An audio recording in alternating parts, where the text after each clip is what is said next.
Hi! Didn't see you there. It's Thanksgiving! Time for Gettin Saucy on the side. I think. Yes? I think. Hi! As I mentioned earlier, it is in fact Thanksgiving, which is why I look extra gorgeous today. I have two goals on Thanksgiving usually. One is to feed my guests well, and the other one is to keep my hair out of the food, hence the awesome do-rag.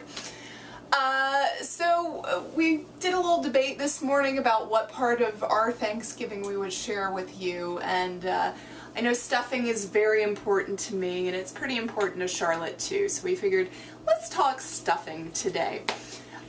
For the traditional Scott family stuffing recipe for a small bird, and a small bird would be about 10 to 12 pounds, you will need 4 cups of plain old boring white bread cut into cubes about this sized.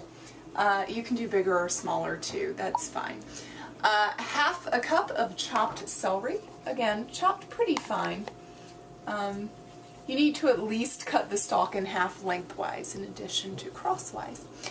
1/4 cup of onion, about half a stick, this is a little generous because it's butter. I use unsalted butter so I can control the salt later, but we've been over this, you understand. And a tablespoon of sage, and also some pepper eventually. So get a big pan, like we have here. I've been standing a lot today, so I'm going to sit for this. Turn your heat up to medium or so. We've already done one batch of stuffing, which is why it's all nice and dirty in the pan. And throw your butter in and wait for it to melt. The butter is melted in a melty fashion. This is not one of those recipes where you need to wait for the foaming to subside. I do this gesture for a lot of different things. I hope you enjoy it. Oh, by the way, one Thanksgiving injury so far, and it was pulling leftover pizza out of the oven. Okay. So that sometimes that happens. All right, so your butter is melted, and you put in the onions. I usually use yellow onion, but I happen to have pre-chopped red onion in the house, so that's what I used. And celery. And you saute until it is softened and lovely. Our vegetables have softened. I know this because I put them in my mouth, which is really the only way to tell if they're soft. So now you add your teaspoon of dried sage. You add about a teaspoon of regular salt. I'm going to do it with kosher salt, so I'm just going to kind of go and taste. And then a 1/4 teaspoon or so of black pepper.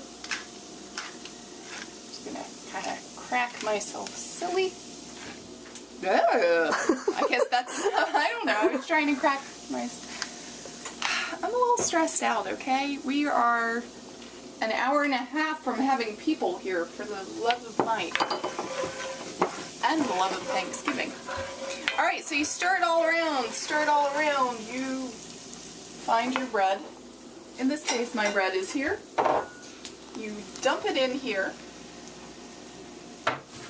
and you toss until the bread is coated.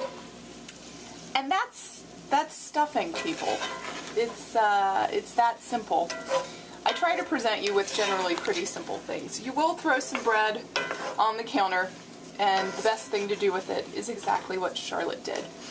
Because even crummy white bread in a bag is delicious when it is covered in butter and sage and salt and onions and celery and pepper.